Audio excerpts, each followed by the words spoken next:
और अब बड़ी खबर का रुख कर लेते हैं। मुंबई में बच्चों को बंधक बनाने का मामला। पुलिस से एनकाउंटर में आरोपी की मौत हो गई है। घायल आरोपी की अस्पताल में मौत हुई। पुलिस की फायरिंग में ये आरोपी घायल हो गया था। RA स्टूडियो में इसने बच्चों को बंधक बनाया था। जो जानकारी है, इसने 17 बच्चे और एक बुजुर्ग को बंधक बनाया हुआ था। रोहित आर्या नाम के शख्स ने वेब सीरीज के बहाने बच्चों को बुलाया। रोहित ने खुद को वेब सीरीज का निर्माता बताया था। आज जो पवई इलाके में जो घटना हुई, उसका बड़े पैमाने पे कहीं ना कहीं वापस ये सोच में हमें देखना होगा कि जिस तरह से बच्चों को जो है किडनैप करके उसके माध्यम से जो ब्लैकमेलिंग करने का काम हुआ, वो काफी हद तक बहुत आश्चर्य करने वाला था।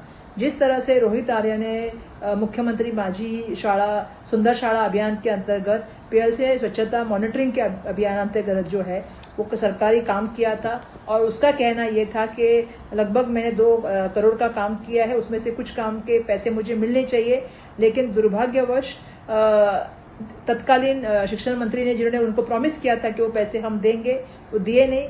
इसके लिए उन्होंने पहले भी जो है उपोषण करने का काम किया था, और आज जो है परिस्थिति ऐसी आ गई थी कि उन्होंने लगभग 17 बच्चों को जो है वो किडनैप किया था, उनके माध्यम से वो सरकार को धमका रहे थे। ये ठेकेदार।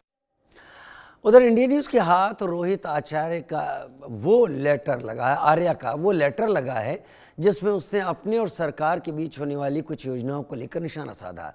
इस पत्र में उसने सरकार और सरकार की मंशा पर सवालिया निशान लगाए। हालांकि मामले की जांच क्राइम ब्रांच को सौंपी जाएगी, जिसके बाद असल वजह पता चल पाएगी। रोहित आर्या मामले में इंडिया न्यूज़ के पास एक अहम जानकारी है। यह जानकारी ऐसी है जिसमें उसने कई अहम बातों का जिक्र किया था। उसका ये पत्र है जिस पत्र में उसने इस बात का जिक्र किया था कि क्या मामला है, और हो सकता है कि इसके बाद, उसकी शिकायत के बाद ही उसने ये कदम उठाया है। इस वक्त हम उसी इमारत के बाहर मौजूद हैं जहाँ पे ये पूरी वारदात हुई है। इस पत्र में साल 2013 में प्रोजेक्ट जो उसने लिखा है उसके बारे में मैं आपको जानकारी दे रहा हूँ कि साल 2013 से, उस पत्र में लिखा है, साल 2013 से मैं प्रोजेक्ट लेट्स चेंज PLC चला रहा हूँ। महाराष्ट्र में इसका शुभारंभ मुख्यमंत्री देवेंद्र फडणवीस ने 2015 में किया था। 2022 में मैंने PLC के स्वच्छता मॉनिटर चरण की संकल्पना की। एक सोशल इंटरप्रेनर होने के नाते मैंने अपने खर्च पर 5000 से अधिक स्कूलों में इस प्रकल्प को चलाया, और इसका प्रभाव और इसका नतीजा भी जो रहा वो भी सिद्ध किया। 2023 और 24 में मेरे प्रस्ताव को मंजूरी मिली। मुख्यमंत्री माझी शाला सुंदर शाला अभियान में सबसे अधिक अंक स्वच्छता मॉनिटर को दिए गए। उनके ज़रिए माननीय मुख्यमंत्री अपने पत्र में जो उसने लिखा है उसमें यह लिखा है कि माननीय मुख्यमंत्री श्री एकनाथ शिंदे ने PLC स्वच्छता मॉनिटर अभियान का लोकार्पण किया। संकल्पना मेरी, उसे प्रभावी साबित करने के लिए निवेश मेरा, अभियान का नाम मेरा, प्रस्ताव मेरा, कार्यान्वयन के लिए मेहनत मेरी, परंतु पैसा किसी और को। जब मैंने गड़बड़ी की ओर ध्यान दिलाया तब काम के दौरान ही जानबूझकर भ्रम और अराजकता पैदा कर दी गई और गलतफहमियां पैदा की गई। 2024 और 25 में मैंने प्रस्ताव दिया, लेकिन मुझसे संपर्क किए बिना ही मेरे स्वच्छता मॉनिटर अभियान को सीधे मुख्यमंत्री माझी शाला सुंदर शाला 2024 और 25 में शामिल कर लिया गया। न्याय पाने के लिए लगातार 3 महीने तक जो है अनशन करने के बाद सिर्फ 25% भुगतान मंत्री महोदय ने व्यक्तिगत चेकों द्वारा किया। बाकी भुगतान अगले 3 वर्षों में PLC स्वच्छता मॉनिटर प्रस्ताव की मंजूरी के साथ देने का आश्वासन दिया गया। प्रधान सचिव और मंत्री दादाजी भूसे से मिलने के कई बार कोशिश भी उसने की। अब न्याय पाने के लिए फिर से अनशन के अलावा कोई रास्ता नज़र नहीं आया। तो ये जो पत्र रहा है, इस पत्र के बाद जो है कहीं ना कहीं हम ये कह सकते हैं कि उसके मामलात जो है सरकार से या उसकी योजनाओं को लेकर कुछ बेहतर नहीं थे। शायद हो सकता है कि उसने जो है इन्हीं बातों से तंग आकर इस रास्ते को अपनाया है, लेकिन किसी भी हालत में, किसी भी परिस्थिति में इस तरह से बच्चों को अगर निशाना बनाया जा रहा है या उन्हें बंधक बनाया जा रहा है, तो इसे हम कानून की या किसी भी तरीके से इसको हम जायज़ करार नहीं दे सकते। यही वजह रही है कि मुंबई पुलिस ने हर मुमकिन कोशिश की कि उससे बात की जाए, बात करके उसका रास्ता निकाला जाए। लेकिन हैरानी इस बात की है कि उसने जितने भी रास्ते थे उन सारे रास्तों पे अलार्म जो है सेंसर लगा के रखा था ताकि कोई आए तो पता चल सके। वहाँ तक पुलिस जब पहुँची भी तो बातचीत भी की गई, लेकिन कोई खातिर खां नतीजा नहीं निकला, जिसके बाद उसने फायरिंग की और फायरिंग के बाद जो है फिर जवाबी फायरिंग में पुलिस को उसे ढेर करना पड़ा। कैमरामैन नितिन जाधव के साथ शाहिद अंसारी, इंडिया न्यूज़, मुंबई।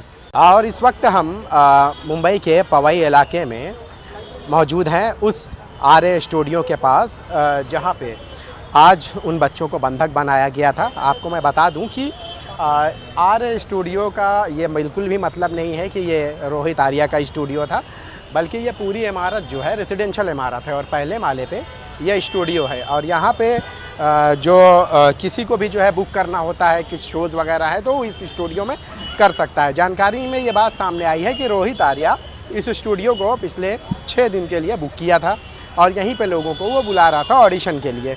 और फिर आखिरी के जो लोग रहे, जिनमें से 17 बच्चे और उनके एक सीनियर सिटीज़न महिला और एक और कोई था, तो यानी कि कुल 19 लोगों को जब इसने बंधक बनाया तो यहीं पे उसने बंधक बनाया। उसने जो बंधक बनाया बच्चों को जो है डरा कर रखा हुआ था। इसके बाद मुंबई पुलिस ने जो है कार्रवाई शुरू की। जैसे ही पुलिस जो है मुंबई के इस आर्य स्टूडियो पहुंची तो उसने पहले रोहित आर्या से बात करने की कोशिश की, लेकिन जब बात यहां नहीं बनी तो पुलिस ने फोर्स एंट्री करके सबसे पहले बंधक बनाए गए बच्चों को रेस्क्यू किया। इसके बाद कुछ ही देर बाद रोहित आर्या ने पुलिस पर गोली चला दी। जब अब वो गोली जो थी वो उसकी जो गन थी वो एयर गन की गोली थी या किसी वेपन की, ये अब तक साफ़ नहीं हो पाया। जवाबी कार्रवाई में रोहित आर्या घायल हो गया। कुछ देर बाद इलाज के दौरान उसकी मौत हो गई। जानकारी में ये बात सामने आई है कि जब दीपक केसरकर मंत्री थे तो रोहित आर्या ने बकाया राशि न मिलने के कारण उसने पहले भी मंत्री केसरकर के आवास के बाहर जो है कई बार आंदोलन किया था। बताया जा रहा है कि रोहित आर्या ने केसरकर के घर के बाहर भूख हड़ताल भी की थी। और आरोपी रोहित आर्या जो था वो अकेले ही स्टूडियो के अंदर था। उसने 17 बच्चों को बंधक बना लिया था। उसका मकसद क्या था ये पता नहीं चल सका, लेकिन उसने जो वीडियो जारी की है उससे पता चलता है कि किसी से कोई बात करना चाहता था। पुलिस ने बताया कि रोहित आर्या से बातचीत करने की कोशिश की गई पर वो अपनी मांगों पर अड़ा हुआ था।